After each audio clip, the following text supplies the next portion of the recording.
The crowd thought they knew what they were about to witness. Another perfectly timed concert. Another flawless performance. Another night where Michael Jackson would dance, sing, and disappear into the legend everyone expected him to be. But something was different that night. From the moment Michael stepped onto the stage, there was a tension in the air, not fear, not chaos, but emotion. His movements were sharper, his voice more intense, his eyes focused on something no one else could see. The band noticed it. The dancers felt it. Even the audience, screaming in excitement, sensed that this wasn't just another show. Halfway through performance, Michael stopped following the script. The choreography changed. The set list shifted. And one unexpected moment, born from pure passion, transformed the entire concert into something raw, vulnerable, and unforgettable. What was going through Michael Jackson's mind that night? What passion pushed him to break every rule of his own perfection? And why do people who were there still say that this was the most emotional show of his life? Stay with us, because this story isn't about fame or spectacle. It's about the night Michael Jackson let his heart lead the show. The night began like hundreds of others in Michael Jackson's career, or so everyone thought. Outside the stadium, thousands of fans had been waiting for hours. Some had traveled across countries, others across continents. They wore glittering jackets, single white gloves, handmade signs, and T-shirts faded from years of devotion. For them, this wasn't just a concert. It was a pilgrimage. Seeing Michael Jackson live was something people talked about for the rest of their lives. Backstage, however, Michael felt something he hadn't felt in a long time: restlessness. He stood alone in his dressing room, staring at his reflection in the mirror. The lights around it glowed softly, outlining his thin frame, his black curls falling gently around his face. A stylist adjusted his jacket. Another checked the microphone pack at his waist. But Michael barely noticed them. His mind was elsewhere. All day, a quiet pressure had been building inside his chest. Not anxiety, not fear, but something deeper. An emotion he couldn't quite name. It felt like longing mixed with urgency, like something inside him was asking to be released. "Are you okay, Michael?" one of his longtime crew members asked gently. Michael smiled, the polite smile he had perfected over decades. "Yes," he said softly, "I'm fine." But he wasn't. Earlier that afternoon, something small had triggered everything.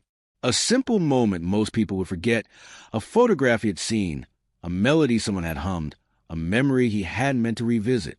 It reminded him of why he had fallen in love with music in the first place. Not fame, not charts, not perfection. Emotion. He remembered being a child, singing not to impress, but to survive. Singing because it was the only place he felt safe. Dancing because it was the only way his body knew how to speak. Somewhere along the way, the world had turned that passion into expectation. Tonight, that tension came to a breaking point. As the final countdown echoed through the stadium, Michael closed his eyes. He pressed his palms together, not in prayer exactly, but in focus. His lips moved silently, words only he could hear. When the stage manager signaled that it was time, Michael inhaled deeply. The roar of the crowd exploded as he rose to the stage lift, smoke swirling around him, lights blinding, music thunderous. The audience screamed his name in unison, a sound so powerful it felt like a physical force. Michael Jackson had entered the stage. From a very first beat, the audience sensed something was off. In the best way. Michael's movements were sharper than usual, more intense. His footwork cut through the stage like a blade, precise yet emotional. His spins were faster, his pauses longer. When he froze in place, staring into the crowd, it wasn't theatrical, it was personal. The dancers glanced at each other. They were following choreography they had rehearsed for weeks. Yet Michael was adding something extra, a glance here, a breath there, a delay that wasn't planned. The band noticed it too. During the first song, Michael sang with a rawness that surprised even those who had toured with him for years. His voice cracked slightly on one note, not from strain, but from feeling, and instead of correcting it, he leaned into it. The crowd went wild. Fans screamed louder, sensing vulnerability. Some cried without knowing why. Others held their breath, feeling like they were witnessing something rare, something unrepeatable. By the third song, Michael made eye contact with someone in the front rows, a young woman holding a sign that read, "Your music saved my life." For a brief moment, everything else disappeared. Michael slowed his steps. The choreography continued behind him, but he stayed still, staring at the sign. His chest tightened. Memories flooded in, letters he had received, stories fans had told him, the quiet responsibility he carried knowing his art had reached people in their darkest moments. He nodded gently toward the woman. That small gesture sent shockwaves through the audience. Backstage monitors captured the moment. Crew members exchanged looks. "He's feeling it tonight," someone whispered. Michael wasn't thinking about ratings, cameras, or reviews. He was thinking about connection.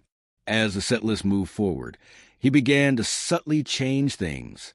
A verse repeated longer than planned. A dance break extended. During one instrumental section, instead of hitting his mark, Michael walked to the edge of the stage and looked out at the sea of faces. For the first time that night, he spoke to the crowd, not through lyrics, but words. "I want you to feel this with me," he said softly into the microphone. The stadium fell silent. That silence was rare. Thousands of people, completely still, hanging on his voice. "I'm not here to be perfect tonight," Michael continued. "I'm here to be honest." Those words would later be remembered by many as the moment everything changed. This was no longer just a show. It was a release. Inside Michael, something had shifted. The pressure he had felt all day was beginning to loosen, replaced by a dangerous but beautiful freedom. The kind of freedom that comes when an artist stops protecting himself and starts telling the truth. He didn't know yet how far that passion would take him that night. He didn't know what risks he was about to take. And he didn't know how one emotional decision would reshape the rest of the performance. But one thing was clear. This was no longer a concert following a script. This was Michael Jackson following his heart. And the night was only just beginning. As the applause faded from Michael's words, the band hesitated. They were trained professionals, some of the best musicians in the world, but they were also used to one thing above all else: precision. Michael Jackson concerts were legendary because every second was mapped out, every cue, every light change, every beat was planned to perfection. And yet, standing on stage now, Michael was no longer following the map. The music resumed, but it felt different, slower, heavier. The rhythm carried more weight, as if every note was pulling something out of him. Michael began to sing again, but the lyrics no longer sounded rehearsed. They sounded confessional. From backstage, the musical director leaned closer to the monitor. "He's stretching the phrasing," he murmured. "He's feeling something," another crew member replied. Michael moved across the stage with intention, not choreography. His body spoke before his mind could catch up. Each step felt like a decision made in real time. When he danced, it wasn't to impress, it was to express. The audience didn't just watch. They leaned in. People in the front row saw tears forming in Michael's eyes. Not the dramatic kind, not the kind that belonged to performance, but the kind that came from memory, from emotion too big to contain. Midway through the song, Michael stopped singing. The band instinctively softened, letting the instruments carry the melody. Michael placed a hand over his heart, breathing deeply. For a long moment, he said nothing. In the silence, memories rose uninvited. He thought of the years when music was his only escape. Long nights as a child, exhausted, scared, but still singing because it was the only thing that made sense. He thought of moments when fame had drowned out the joy, when perfection had replaced passion. Tonight, he felt like that child again, vulnerable, raw, alive. "I forgot how this feels," he whispered into the microphone, barely audible. The crowd heard it anyway. A ripple of emotion moved through the stadium.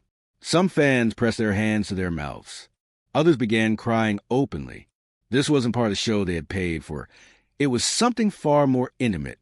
Michael turned away briefly, wiping his eyes. When he turned back, his expression had changed. There was resolve there now, a quiet decision. He signaled to the band, a subtle gesture most people missed. The set list shifted. A song that was scheduled for later in the night started early, one that carried deep emotional weight. The lighting team scrambled, adjusting cues on the fly. Dancers repositioned, unsure but trusting. Michael trusted instinct more than preparation in that moment. As the song began, he sang with a depth that stunned everyone listening. His voice rose and felt like a confession spoken aloud for the first time. He held notes longer, let them crack when they wanted to. He didn't hide the imperfections. For Michael, this was dangerous territory. For decades, perfection had been his armor. If he was flawless, no one could hurt him. If he controlled every detail, nothing could break through. But passion doesn't obey armor. As the song reached its climax, Michael dropped to one knee at center stage. Unscripted, unplanned. The dancers froze, unsure what to do. The spotlight followed him instinctively. The image was powerful. The world's biggest star kneeling, exposed. Backstage, the security chief muttered, "This isn't safe," but it was too late to stop. Michael wasn't thinking about safety. He wasn't thinking about protocol. He was thinking about truth. "I sing because I feel," he said between breaths, "not because I'm supposed to." Those words echoed long after the music faded. The audience erupted, not with screaming, but with something deeper. Applause mixed with sobs. People hugged strangers. Some fans fell to their knees themselves, overwhelmed. Michael stood slowly, visibly shaken. For a moment, he looked almost surprised by what he had done. He glanced toward the wings of the stage, where longtime crew members watched with concern and awe. One of them shook his head slightly, smiling despite himself. Michael gave a small nod back. The show continued, but it was no longer predictable. Songs blended into one another. Transitions changed. Michael spoke more than usual, sharing thoughts he usually kept locked away. He talked about love, pain, healing, and the responsibility of art. "I don't want to hide tonight," he said at one point. "I want to be real with you." That sentence became the soul of the night. Each time he danced, it felt like he was releasing something old. Each time he sang, it felt like he was choosing honesty over image. The crowd responded not as spectators, but as witnesses. This wasn't just entertainment anymore. It was communion. By the end of the second act, Michael was physically exhausted. Sweat soaked his shirt, his breathing heavy. But his eyes were brighter than they had been in years. Backstage staff worried he might be pushing too far. His body had limits. Everyone knew that. But something deeper was driving him now, a passion that didn't ask permission. As the lights dimmed for a brief intermission, Michael stood alone at the edge of the stage, looking out one last time before disappearing backstage. He pressed his hand to his chest again, silently acknowledging what had happened. He had broken his own rules. He had let passion lead. And deep down, he knew there was no turning back. Because once an artist chooses truth over perfection, the stage is never the same again. And neither is the person standing on it. When Michael finally stepped off the stage, the roar of the crowd followed him like a living thing.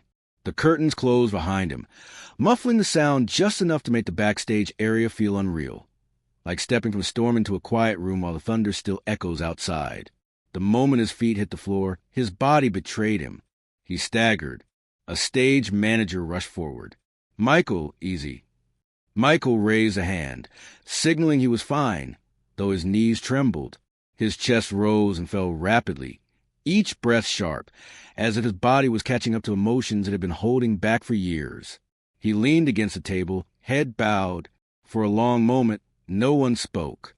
The crew, dancers, technicians, musicians, stood frozen, unsure whether to congratulate him or worry about him. They had just witnessed something extraordinary and something dangerous. Finally, Michael broke the silence. "I didn't mean to do that," he said quietly. No one answered at first. Then his longtime choreographer stepped forward. "You didn't mean to, but you needed to." Michael looked up, eyes still wet. "I broke the show." The musical director shook his head slowly. "No," he said. "You changed it." Michael exhaled, running a hand through his hair. "Everything felt too real out there." "That's because it was," someone replied softly. Michael moved to a chair and sat down, shoulders slumping. Without the lights, without the music, he looked smaller. Not weaker, just human. Exhausted. Vulnerable. A makeup artist knelt in front of him, gently dabbing sweat from his face. Her hands trembled slightly. "I've never seen you like that," she admitted. Michael gave a faint smile. "Neither have I." As the intermission clock ticked down, the pressure returned. The second half of the show loomed. Expectations didn't disappear just because emotions surfaced. A tour manager approached cautiously. "We need to know if you're okay to continue." Michael closed his eyes. In his mind, the stage replayed itself, the silence, the kneeling, the confession. He felt exposed in a way that frightened him. For decades, he had perfected control. Tonight, he had let go, and the truth was terrifying. "I don't know if I can go back out and pretend," he said finally. No one had ever heard Michael Jackson say that before. The manager swallowed. "Pretend what?" "That I'm not feeling all of this," Michael replied, touching his chest. "That I'm not tired. That I'm not hurt. That I'm not human." The room grew heavy. A guitarist spoke up in the corner. "You don't have to pretend tonight." Michael opened his eyes. "The world expects something from me." "Yeah," the guitarist said. "But tonight they're listening." Michael stood slowly, testing his balance. His body still ached, but something inside him had shifted. The fear was still there, but it no longer owned him. "I spent my whole life giving people what they wanted," he said quietly. "Perfection, magic, escape." He paused. "But tonight, I gave them me." A silence followed, not awkward but reverent. The countdown reached its final minutes. From beyond the curtain, the audience began chanting his name. Not screaming, chanting, like a heartbeat. Michael walked toward the mirror. He stared at his reflection, the pale face, the tired eyes, the legend everyone thought they knew. For years, he had looked at that reflection and seen an obligation. Tonight, he saw a choice. He leaned closer, whispering to himself, "You're allowed to feel." When the lights flickered, the signal that it was time, Michael turned back to the room. "I'm going out there," he said, "but not the same way." The band nodded. The dancers adjusted. Everyone braced themselves. As Michael stepped back onto the stage, the energy shifted instantly. The crowd sensed it. This wasn't Act Two of a show. This was a continuation of a confession. Michael didn't open with fireworks or choreography.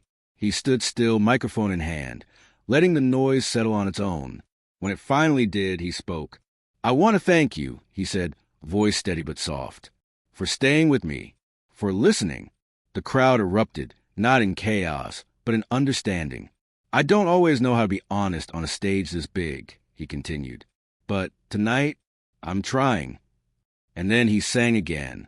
But this time, something was different. The notes carried restraint instead of spectacle. The movements were smaller, intentional. Every lyric felt chosen, not performed. Backstage, crew members watched monitors in stunned silence. "He's not performing," one whispered. "He's communicating," another replied. Michael's passion hadn't disappeared. It had matured. He wasn't fighting the music anymore. He was letting it breathe. At one point, he smiled, a real one, not rehearsed. The crowd noticed instantly. It felt like being let in on a secret. Song after song, the show unfolded not as planned, but as needed. By the final number, Michael stood center stage again, breathing hard, but peaceful. When the last note faded, he didn't strike a pose. He bowed, not as a king, as a man. The arena exploded. As Michael walked off stage for the final time that night, the weight returned, but so did clarity. He had crossed a line he could never uncross. He had shown the world that passion could be louder than perfection, and deep down he knew something had changed forever. Not just the show, but him. Long after the final bow, after the lights dimmed and the echoes of applause faded into memory, one moment continued to ripple through the arena like an aftershock. It wasn't planned. It wasn't scripted. And it didn't come from the stage. It came from the front row. As Michael exited backstage, security footage later showed something almost no one noticed in real time. A woman standing frozen near the barricade, hands clasped tightly to her chest, tears streaming down her face. She hadn't screamed. She hadn't fainted. She hadn't tried to rush the stage. She had simply stood there, shaking. Her name was Elena Morales. She was 32 years old, a nurse from San Diego, attending her first Michael Jackson concert after saving for nearly 3 years. She had bought the ticket after the worst year of her life, the year she lost her younger brother in a car accident. Music had stopped working for her after that, except for one voice, Michael Jackson's. While thousands of fans saw a legendary performance that night, Elena saw something else entirely. She saw a man break, and when he knelt on stage earlier, when the arena fell into that impossible silence, Elena felt something crack open inside her, because she recognized that silence.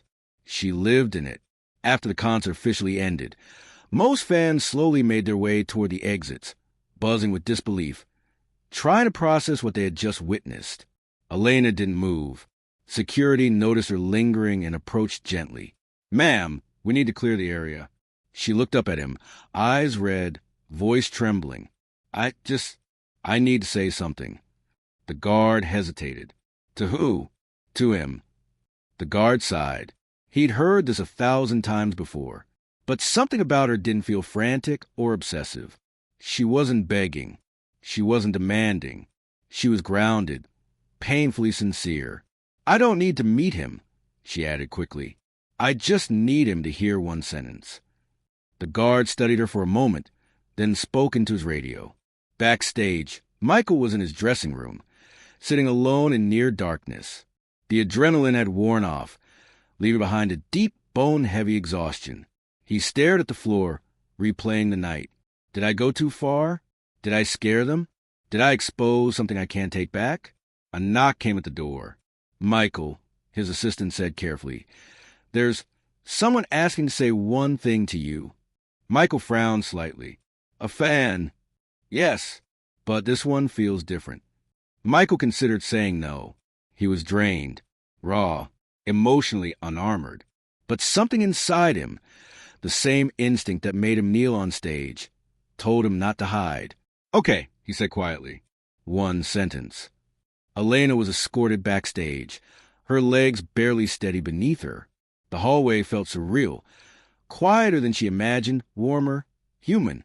When she entered the dressing room, she stopped a few feet away.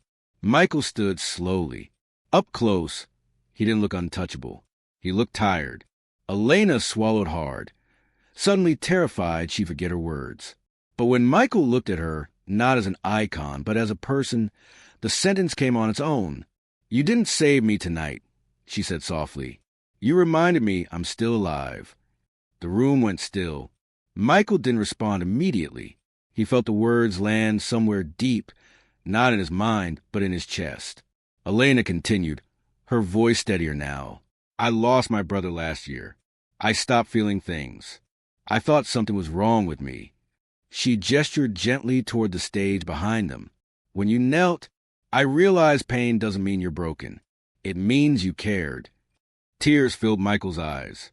For decades, fans had told him he changed their lives, saved them, healed them.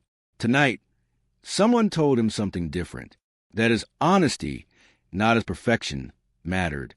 He took a step closer, not touching her, just present. "Thank you," he said quietly, "for telling me that."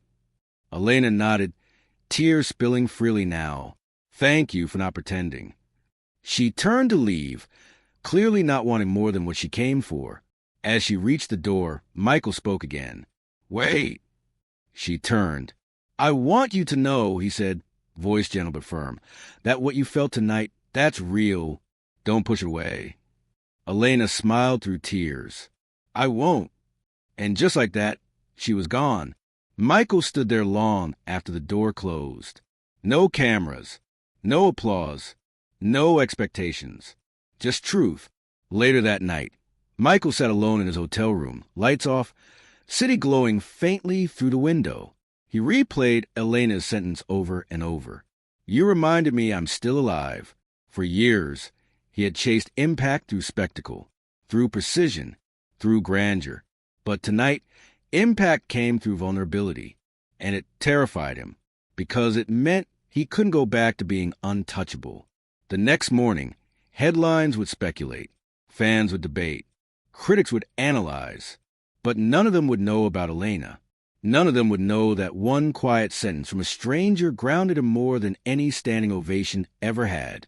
Michael picked up a notebook from the bedside table and wrote a single line. Don't confuse strength with silence. He closed the notebook. Outside, dawn began to rise. And for the first time in a long time, Michael Jackson didn't feel like he had to outrun the day. He felt like he could face it. The morning after the concert arrived quietly. No explosions of headlines. No dramatic scandals. No official statements explaining what had happened the night before. And yet, something had shifted. Michael Jackson woke up before sunrise, something he rarely did after a show. His body was exhausted, but his mind refused to rest. The images replayed again and again. The silence and crowd, the moment his knees touched the stage, the way his chest had tightened when he realized he wasn't performing anymore. He was feeling. For most of his life, Michael had trained himself to control emotion on stage. Emotion was choreographed, rehearsed, delivered at the perfect second. Tears were part of the show, but only when planned. Last night, none of that applied. Last night, emotion had taken control. He sat on the edge of the bed, hands clasped, staring at the carpet. A quiet question echoed in his mind. What happens if I can't go back? At rehearsal later that afternoon, the change was impossible to ignore. The band gathered as usual. The dancers stretched. The creative director flipped through notes, ready to tighten any loose edges from previous night. But Michael didn't start with music. He stood in the center of the room, silent, eyes lowered. I want to talk, he said. The room froze. Michael rarely explained himself. He showed. He demonstrated. He corrected. But he didn't talk. What happened last night, he continued slowly, wasn't an accident. It wasn't a mistake. Some exchanged glances. I didn't plan it, Michael admitted, but it was honest, and I don't want to erase it. The choreographer cleared his throat carefully. Michael, the moment was powerful, but unpredictability can be risky. Fans expect. I know what they expect, Michael interrupted gently. I've been meeting expectations since I was 5 years old. The room went quiet again. What I'm asking, he said, is whether we can make space for moments like that. Not every night, but when they happen, we don't fight them. The band leader leaned forward. You're talking about changing the structure. Yes, Michael said. I'm talking about letting the show breathe. This was dangerous territory. Michael Jackson's concerts were famous because they were precise, down to the second. Changing that risked everything. Timing, lighting, cues, safety. But no one in the room could deny what they had felt the night before. The audience hadn't panicked. They hadn't turned restless. They hadn't looked confused. They had leaned in. I don't want to be untouchable anymore, Michael added quietly. I want to be present. Rehearsals resumed, but they felt different.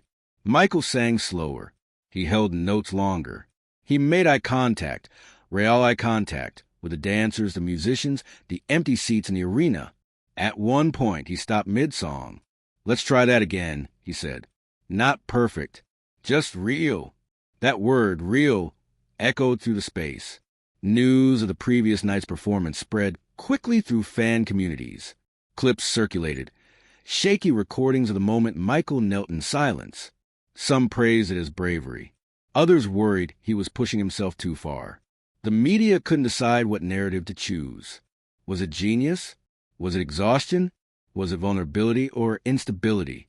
Michael didn't read any of it. Instead, he wrote, in hotel rooms, on tour buses, in the quiet hours before sound check. He wrote about pressure, about childhood, about fear of disappointing people he'd never meet, about how applause could feel louder than loneliness. The show that followed, 2 nights later, felt different from the very first song. The audience sensed it immediately. Michael still danced, still sang, still delivered moments of breathtaking precision. But there were pauses now, small ones, human ones. He spoke between songs, not speeches, just fragments. This one, he said softly at one point, is for anyone who feels like they have to hide how much something hurts. The crowd didn't scream. They listened. Midway through the show, there was another unexpected moment. Not as dramatic as the first night. No collapse. No silence. Just Michael standing still after a song, breathing heavily, eyes closed. The band waited. The light softened. After a few seconds, Michael opened his eyes and smiled. Not the practice stage smile, but something gentler. "I'm okay," he said into the microphone. "I just wanted to feel that." The crowd erupted, not in hysteria, but in warmth. Backstage afterward, one of the dancers approached him. "You scared us the other night," she admitted softly. "But tonight, you changed something." Michael nodded. "I know, and I'm scared too." She smiled. "But you didn't fall." He thought about that later. He hadn't fallen. He had stopped running. That night, alone again, Michael thought about Elena, though he didn't know her name. He thought about the sentence she had given him, and how it seemed to echo through everything since. "You reminded me I'm still alive." For years, he had worried that vulnerability would make people lose faith in him. Instead, it had made them come closer. Still, he knew this path wasn't easy.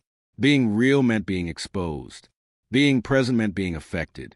And letting people see him meant risking rejection in a way perfection never did. Michael looked out the window at the city lights. Countless lives unfolding beyond his control. "I can't be everything," he whispered to the empty room. For the first time, that thought didn't feel like failure. It felt like freedom. The show was never the same again. And neither was Michael Jackson. The final show of the tour arrived quietly. No grand announcement marked it. No dramatic countdown flooded the media. To the outside world, it was simply another date on the schedule, another arena, another night, another chance to witness the legend. But for Michael Jackson, it felt heavier than all the others combined. Backstage, he sat alone longer than usual. The makeup lights glowed softly around the mirror, illuminating a face the world thought it knew completely. And yet, a face he himself was only beginning to understand. He studied his reflection. Not the performer. Not the icon. Not the expectation. Just the man. The tour had changed him, not in the obvious ways. The choreography was still flawless. The vocals still powerful. The audience still thunderous. But something deeper had shifted, something irreversible. He was no longer hiding behind perfection, and that frightened him. A knock came at the door. 5 minutes, a stage manager said gently. Michael nodded, stood, and placed one gloved hand over his chest, feeling his heartbeat. Fast, steady, real. As he walked toward the stage, the familiar roar of the crowd rose like a wave. Tens of thousands of voices calling his name. Phones lifted, tears forming, memories being made. For years, this sound had been his armor. Tonight, it felt like a conversation. The opening number exploded in light and motion. Michael moved effortlessly, every step embedded in muscle memory. The crowd screamed, exactly as expected. But then came the quieter songs, the pauses, the spaces where Michael allowed himself to be instead of perform. At one point, he stopped at the edge of the stage, crouched, and looked into the front rows. He didn't say anything. He didn't sing. He just looked. People fell silent, not because they were told to, but because something in his stillness invited them to. "I used to think," Michael said softly into the microphone, "that being strong meant never letting people see when you're tired." A murmur rippled through the audience. "But I've learned something," he continued. "Strength can also mean letting someone catch you when you stumble." Somewhere in the crowd, someone began to cry. Michael straightened and smiled, not wide, not polished, but sincere. The show continued, but it felt less like a spectacle and more like a shared moment unfolding in real time. When the final song ended, the lights dimmed slowly instead of cutting to black. Michael stood center stage, breathing heavily, sweat on his brow, eyes shining. The applause was deafening. But instead of bowing immediately, he raised one hand. The crowd quieted again. "There's something I want to say before we say goodbye," he said. He paused, searching for the words, not rehearsed, not written. "For a long time," he said, "I thought my job was to give people something perfect, something flawless, something bigger than life." He swallowed. "But What we needed was something human. The silence that followed was sacred. If tonight meant something to you, Michael added, then thank you for staying with me when I wasn't hiding anymore. He bowed, slowly, deeply, and the lights finally went out. Backstage, the energy was subdued. No shouting, no wild celebration. Just quiet hugs, soft congratulations, a sense that something important had ended, and something else had begun. Michael returned to his dressing room and sat down, exhausted in a way that had nothing to do with his body. Later that night, long after the arena emptied, he stepped outside alone. The city air was cool, the streets nearly silent. For the first time in years, there was no immediate next step, no rehearsal, no flight, no stage call, just stillness. Michael walked a few blocks, hands in his pockets, unnoticed beneath a hat and jacket.